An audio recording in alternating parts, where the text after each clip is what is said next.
So even though we face the difficulties of today and tomorrow, I still have a dream.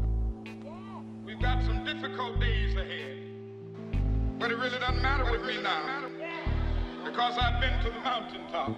It is a dream deeply rooted in the American dream. This nation will rise up, live out the true meaning of its creed. We hold these truths to be self-evident that all men are created equal. Good afternoon, everybody. Oh, I'm sorry. You know what? You're right. You have to say everybody because you don't know my name. My name is Mr. Smith. So I say good afternoon, everybody. You say good afternoon, Mr. Smith. That's so you're not good. Good afternoon, everybody. I got you. I want to see if you're really paying attention. I'm going to do it in a different rhythm, and however I do it, you got to do it right back. Good afternoon, everybody. Yes, that's what I want. I need to get that kind of energy. Okay, so do you know why we're here today?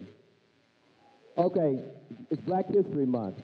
Let me explain what's going on. Let's get serious for a second. This is an opportunity that was given to you all by way of Americorps. So what's happening today, or this afternoon, we have it where we're going to do a panel discussion. I thought it would be great because they was asking me how can we do this program? What would be the best way to do the program?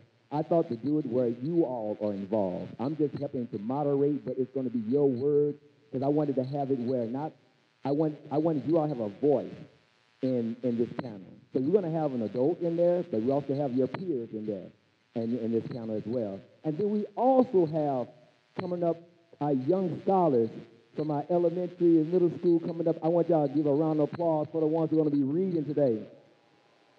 We support you all.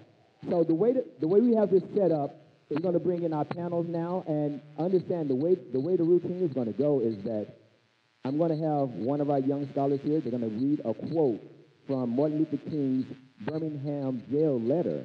I took out some quotes from his letter, and they're going to read those quotes, and once we read a quote, the panel will get a chance to discuss it. And we'll go through each quote, and each panel will get a chance to say something about it. All right? That will be the format. So let's get started. Let's bring on our panelists. First up, we're going to have coming to the stage, and it'd be like Steve Harvey. Coming to the stage, we have Virgie Jones. Virgie is 17, 12th grader. She's inspired to be a civil engineer, loves building and crafts. Her quote is, God has given each of you a gift from his great variety of spiritual gifts. Use them well to serve one another. That's her quote. Next we have Tamara Hughes, your class president, 12th grader, aspiring to be an architectural engineer. Her quote is, and like the moon, we must go through phases of emptiness to feel full again. I like that. Next we have Olivia Janucci, 12th grader, inspired to be a business administrator, loves Christ and seeking knowledge. And her quote is, I can do all things through Christ which strengthens me. Next we have Zalia Davis. She aspires to be a veterinarian, taking care of the animals. Her quote is, no weapon that is formed against me shall prosper. And next we got our young brother on, Nehemiah Jackson. Nehemiah aspires to be happy and give everyone equal amounts of love. That's what he aspires to do. And his quote is, being happy does not start with materialistic items. It starts with the love of people surrounding you, finding yourself. That's his own words. Next we have Elena Mazoon, the vice president, your class vice president. Huh? She's doing technical support. She's got double duty. So she aspires to be successful to the point where her family and generations after her don't have to worry about going through whatever she did as a kid. Wow, that's a lot. That's good. That's good. And she's proud to be a real estate agent. You know. Her quote is, "It always seems impossible until it's done." Nelson Mandela. And then we have, one second, it's on my other sheet. We have a parent. We have a parent who's going to be joining our board, and this is Miss Tammy Dowell. Yes. Tammy Dowell, as you can see on the shirt, a proud black nurse. I love it. So I'm sure her inspiration is to keep you healthy. All right, let's get started. Before we get started, we cannot start any program off, especially in the month of Black History, without the Black National Anthem. So can y'all give it up for your very own who's going to come? Now, let me just say something about this, because I think this is really awesome. This young lady just found out 30 minutes ago that if she was able to sing, and because the other person was sick, and she was walking down the hall and said, "Hey, can you do it?" And did it, and we worked on the song. Now she's about to come and do it. So give it up for Earn Chapman. Yes. She's inspired to be an inspirational speaker, a singer, and activist. And her quote is, God wouldn't put you through anything that you could not handle. Okay, so as we ready to get started, can we all stand for the singing of our Black National Anthem? Give your attention to Miss Earn. Lift every voice and sing to let the heaven ring. Sing with the harmony of liberty. Let our rejoicing rise high as the listening skies. Let it resound loud as the rolling sea. Sing a song full of the faith that the dark has departed. Sing a song full of the hope that the presence has brought us. Facing the rising sun of our new day begun. Let us march on till victory is won. Excellent. Okay, and forgive me, I forgot, last but not least, our last panelist, who you all know and love, the one and only, our leader here at the school, at Copiah High School, our principal, Felista Hill.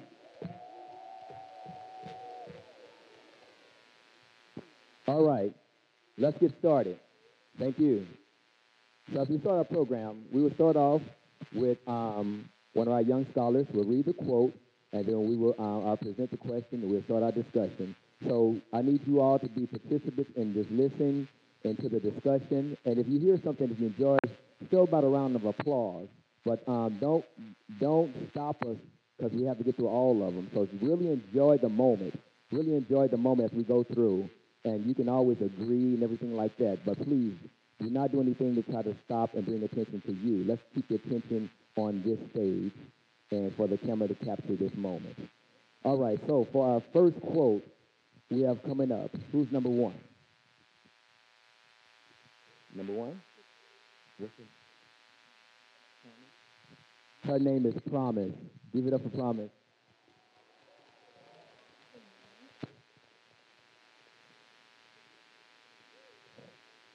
Oppressed people cannot remain oppressed forever. The yearning for freedom eventually manifests itself. And that is what has happened to the American Negro. Something within has reminded him of his birthright of freedom, and something without has reminded and that it can be gained. Excellent.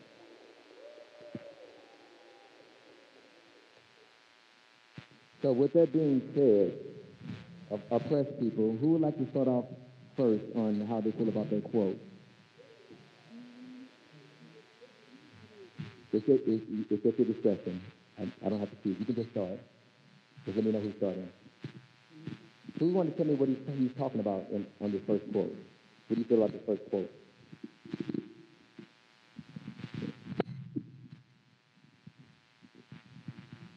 The words oppressed people cannot remain oppressed forever.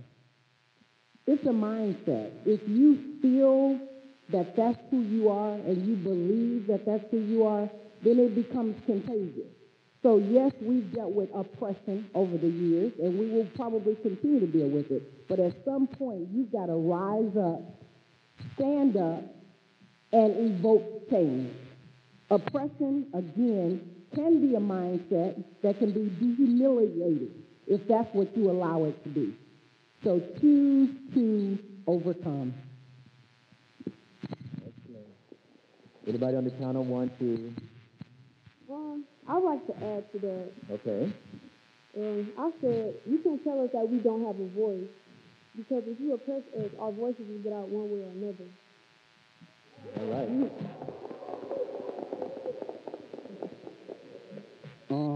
I would like to agree with both Ms. Hill and Zalia. Eventually, we all would have to stand together, because if we don't stand together, they will see a particular ethnicity fighting each other. It seems a bit like, a bit silly.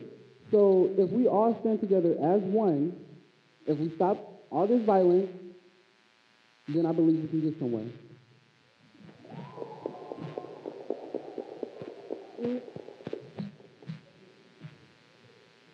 Yeah? Okay. All right. Good stuff. Good stuff. Good stuff. I like it. Next we have, come on, quote number 2. This is Miley. If his repressed emotions are not released in nonviolent ways, they will seek expression through violence. This is not a threat, but a fact of history. So I have not said to my people, get rid of your discontent. Rather, I have tried to say that this normal and healthy discontent can be channeled into the creative outlet of nonviolent direct action. Yeah. Now let's get a little deeper into this conversation here. They talked about our people, they will seek expression through violence. And this is not a threat, but a fact in history. So understanding that, so King was trying to help them realize that what you all are doing, don't think that this was meant to remain. So elaborate that on that for me, go on. I think a lot of times when we get mad, we just react instead of thinking before we react. And most of the times we do things that we regret. So sometimes I think instead of trying to do it in violent ways or, just doing it before you think, figure out another way you can do it, and it'll probably be a better way, and you'll probably come out with a better solution.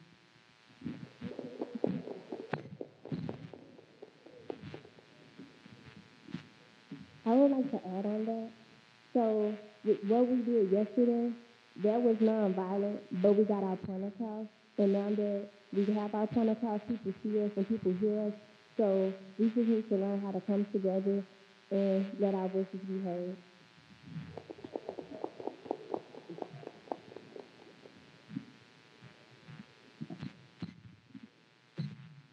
Go for it. I would like to add on to that.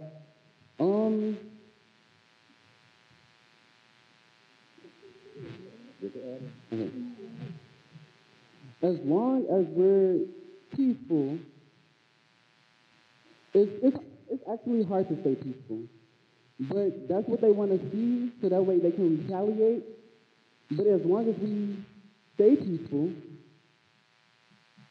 there's going to be no harm.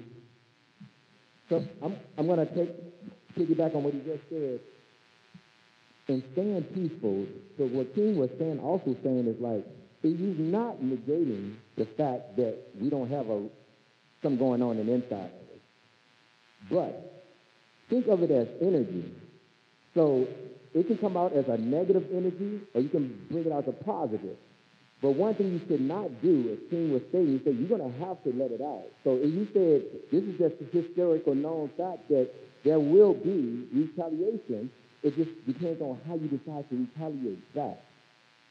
Let me ask, how do you retaliate back if one of your peers does something negative towards you? How do you want to retaliate back? Anyone on the panel? I would just treat them with kindness or ignore them at least. Okay. Anyone else? It's just to always talk to them. Sit down. It's possible. It's not always an option, but if at all possible, meet with that person, speak to them, and try to settle your differences in a nonviolent manner. Because we have to always remember that the choices we make today determine how we live tomorrow. If we fly off the handle and do things that really don't make sense, then it will definitely have a negative impact on the way we live the rest of our lives. Good stuff. Okay, you just took that one down. That's pretty good. That's good. That was on point. I love it. I love it. Let's go to our next quote. Number 3.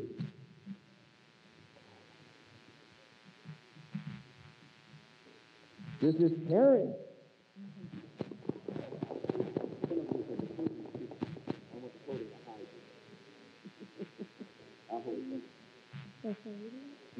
Yep.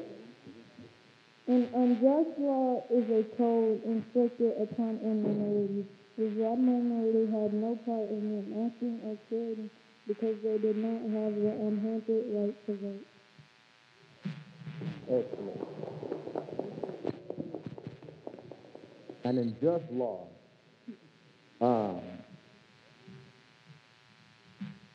Go for it. Yes, with the saying that you have no part in what was done, that doesn't mean that you don't have a right to speak up about it. You can still do it in a nonviolent way and let them still hear your voices. When you stand together, more people can hear you, and you just have to continue with it. And eventually, something has to be done, and people will realize that.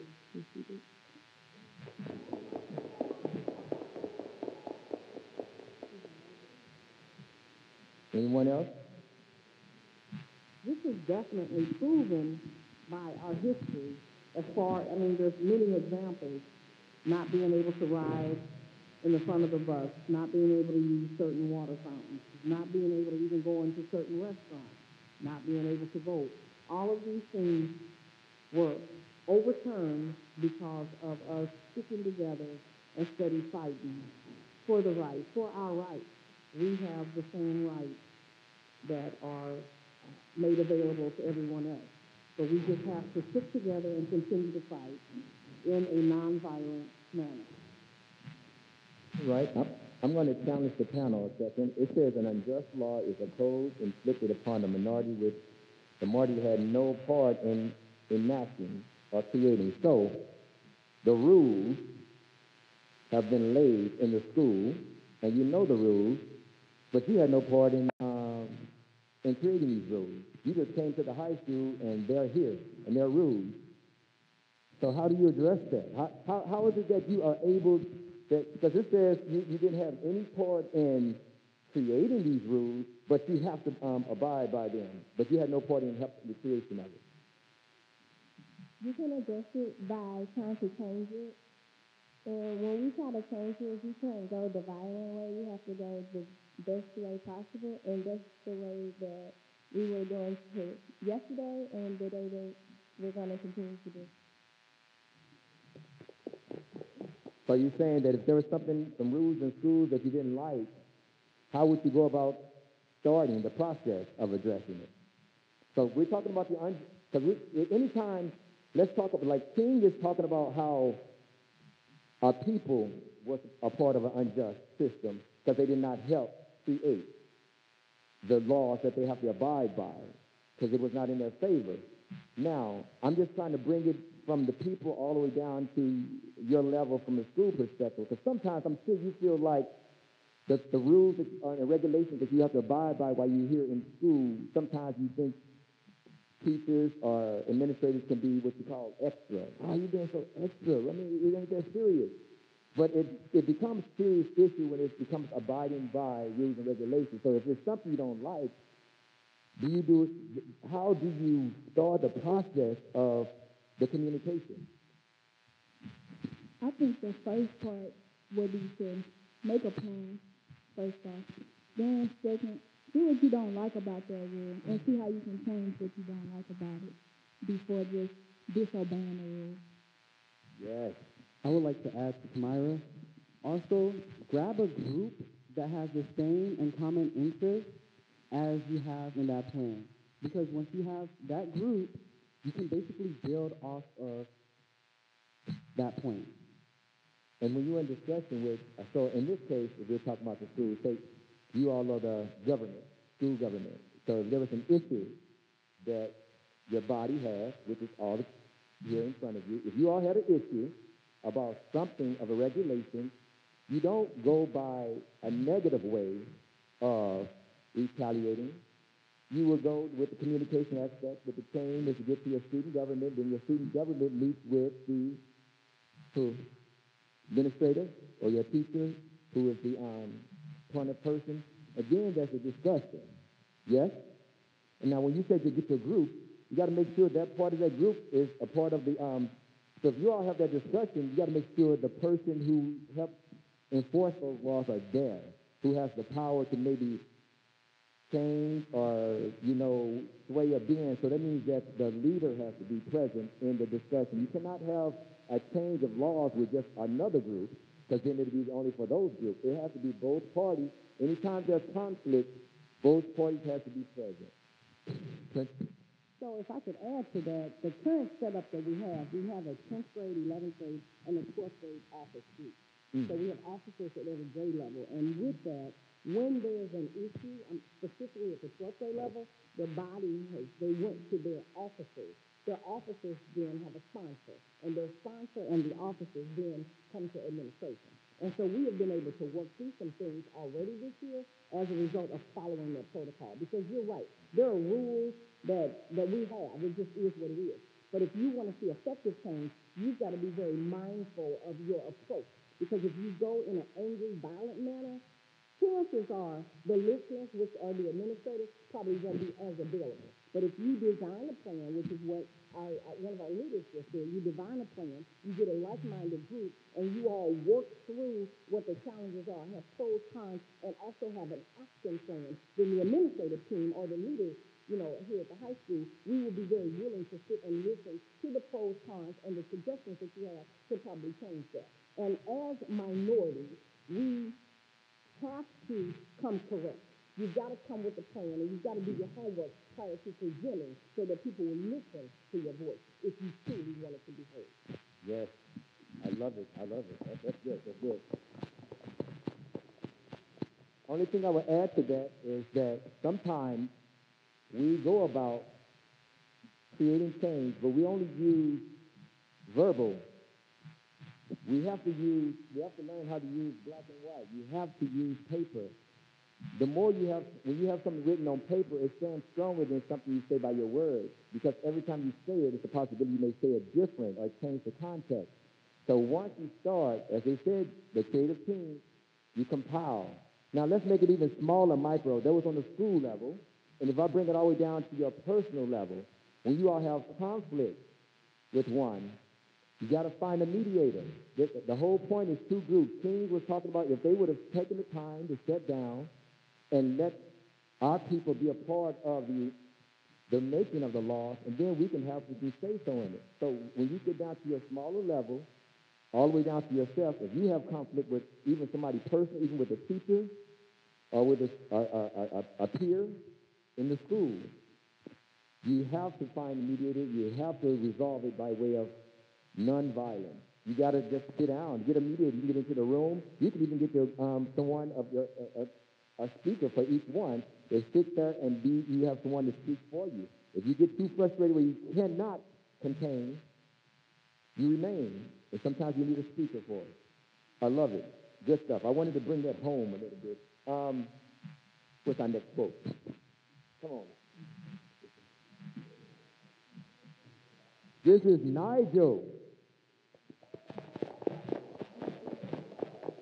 There are some instances when a law is just on its face and unjust on its application.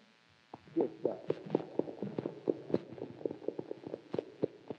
So I like this. I took this part out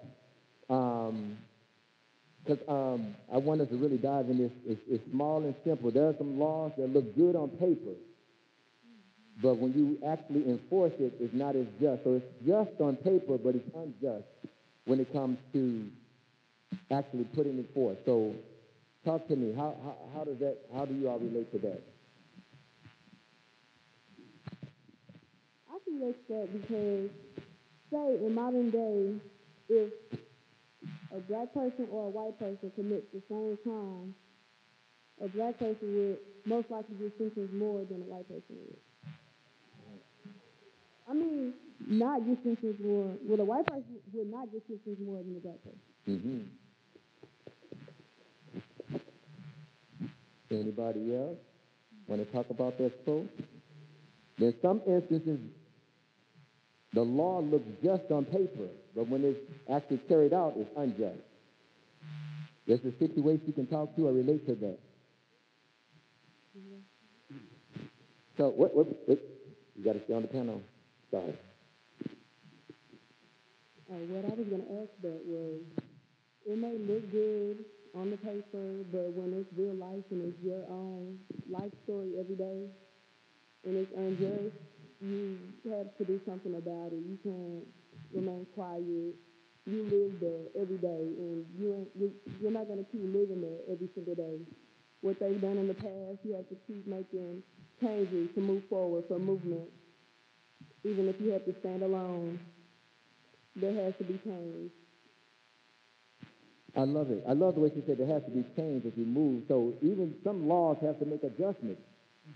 Some, it relates to a certain situation, but it's changed. Did you know that in the state of Missouri, there is a law, we don't use it, but it's still enacted upon, if it needs be, where a child can choose at the age of 16 to leave home and not go to school, not to do anything, and the law can't make them, because there used to be a time before we became more civilized, there was more farmland, before we became all industrialized. There was a time where the child had to stay home to help with the farm to raise money. So once they got to the age of 16, they technically can stop going to school and just start working and never have to go to school anymore. Now, that's a law, but when you actually put it in case, and it sounds good on paper at that time, but as he said, as we start to change, the laws may have to change. That is a situation where it's not so great when you actually act it out. When you, on paper, it may have looked good because you give homage to the family to help maintain, but it may not be so great for future situations. So as you said, as time goes on, laws may have to change because it doesn't relate to the people. You all have changed. Think about the laws of home. The things you have to do at home. When I say laws, of course you know what I'm saying, being obedient to whoever the parents or guardians have you. You have to be in by a certain time. You can't do this. You're not profanity. You're not cussing. You're not, you're being respectful. Laws. But those are laws you stay intact. But once you move out, once you become your own, you can change your surroundings. You can change the laws. That's on a smaller level still, but I understand what you're saying. Change must happen as time progresses. I love it. Anybody else? No? Okay. Very good. Let's go to our next quote. This is Donald.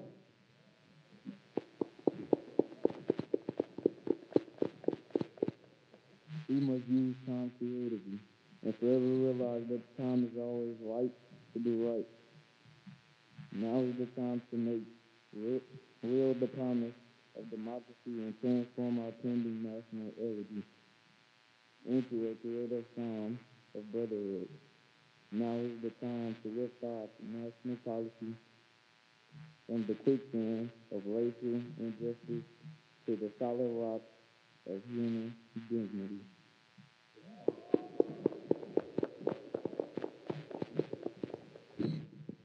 All right.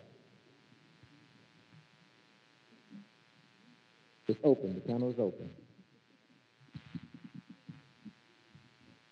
And I would love to get something from every panelist on this one here.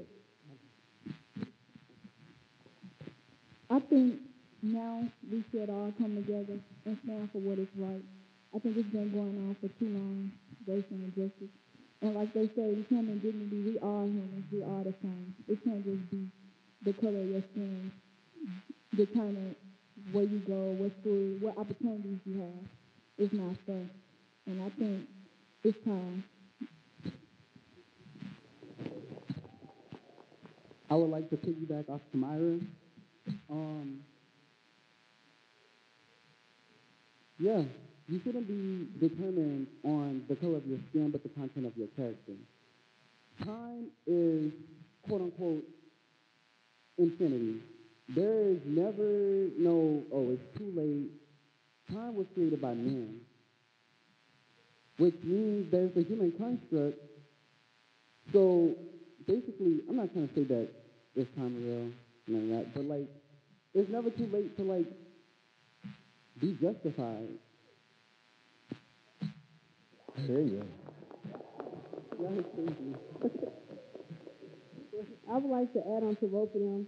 I just want to say it's never too late to unify as a nation. Democracy should not be divided. Nobody should be excluded. Everybody should just come together and do the right thing.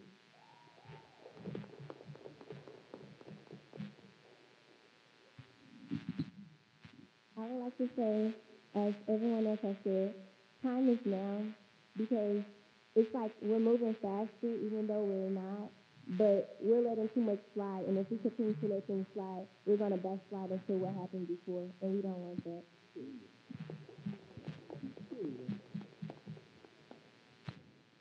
And I'd like to add on to what all of them have said as well.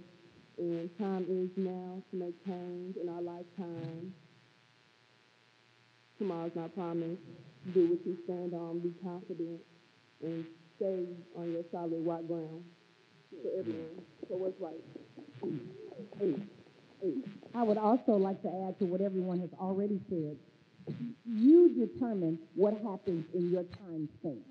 So if you think about the day you were born and when you became equipped with knowing right from wrong and knowing your values and knowing your morals that your parents instilled upon you, knowing what it looks like to go to school and what school age might render for you, and knowing what you want life to look like outside of school, you've got to determine what are you responsible for during that time. So if you want to initiate a movement, so be it. If you want to initiate other things that might be peaceful, so do it. Nothing stops you. So time, it's about you and your time span. So wake up, pay attention to what's going on, know your history, because before you can move forward, you absolutely have to know where you came from. So if you don't know your history, now is the time. The time is about you. So wake up, pay attention to what's going on, and understand your value in history. And how do you move forward in making an effective change during your time? I guess just to conclude what everyone else has already said, time goes by really fast, as I'm sure you all have realized. It seemed like just yesterday it was your freshman year, and now many of you are juniors and seniors. And once you leave this building, it goes even faster. So whatever you think is not important, it really is. We must stand together, we must make positive changes, and we always have to remember that the choices that we make, I cannot say it enough, the choices you make today determine how you live the rest of your life. So let's use time to our advantage and make the best choices that we can.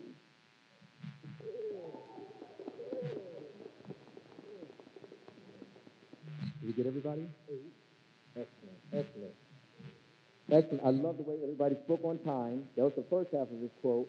And let's speak a little bit on the second half where he says, now's the time to uplift us. The mess. He talks about the quicksand of racial injustice and then moving to a solid rock of human dignity. So what this quicksand and then the solid rock. Give me something. Give me something on this. Something quicksand, solid. How can we take an issue from quicksand to solid rock? Or give me an issue, an unjust issue. Maybe it's, matter of fact, let's do it like this. Can you tell me what issue maybe that King was talking about during his time, and then give me an example of our time? So give me an example. What do you think he was talking about during his time when he talked about an unjust racist system, and then moving forward, that is a quicksand moving towards a solid rock? What do you think he was trying to address? Dr. King was probably just trying to address.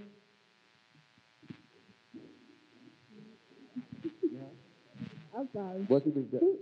He was probably talking about just the way that blacks were treated at the time, period. All of the inequalities that we had to face, like not being able to go in certain restaurants, not being able to use certain water fountains or going to certain schools. A problem that we are having now is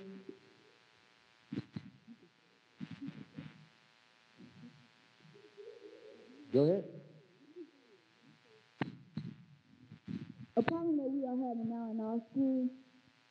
Our students created a mural in the girls' gym, and we painted the words Black Lives Matter on it because we thought that this Black Lives Matter. So during Black History Month, they spray painted black over it. Not only did it ruin up artists' work because they didn't paint over it correctly, but we also felt disrespected.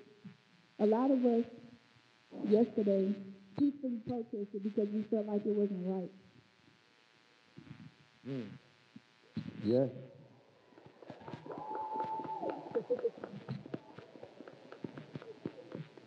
Please elaborate on that. I would like to add on that. And we were also supposed to have a meeting with the board about it before they painted over it. We were supposed to go and explain, like, give our point across to them on why we chose Black Lives Matter and so forth. But we didn't have a say-so. They just decided to paint over it last week without us even having a say-so. Man, this sounds like it's going back to what we already discussed in terms of unjust and discussion, and keep going. Go ahead. And just like they added on with them, what everybody knows and who participated in it, and then it means a lot to us. Stand up for what you believe in. It's Black History Month. We're up here doing panels, trying to speak our mind. You can't be scared of that. You have to stand strong, shoulders back, speak loud and proud, and be who you are. And I'm going to continue doing that just like for today. That's what I want to do for today. For in honor of MLK and in honor of all the people that have lost their lives, we're doing this and we'll continue doing this. Excellent.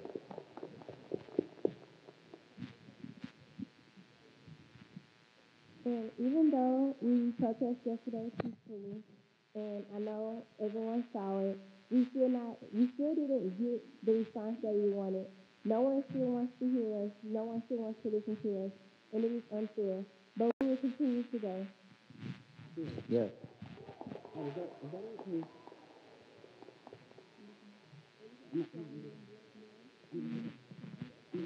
Yeah? Yes, no. You good? Hey, I'm sorry? So, one more thing? Go ahead. long story short, basically, this movement, Black Lives Matter, is to actually be heard.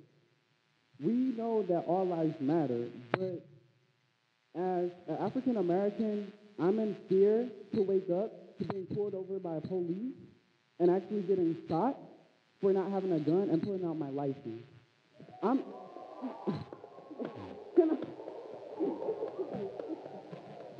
saying, like, I don't know what I don't know what it is to feel as a Caucasian person, but the fear and trembling of me being racially slurred in public for someone else's selfish deeds doesn't sit right with my spirit. So I'm going to say this.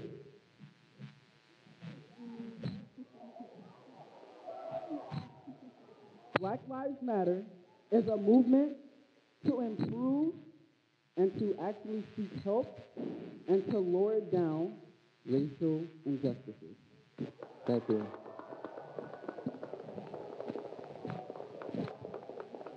Good stuff.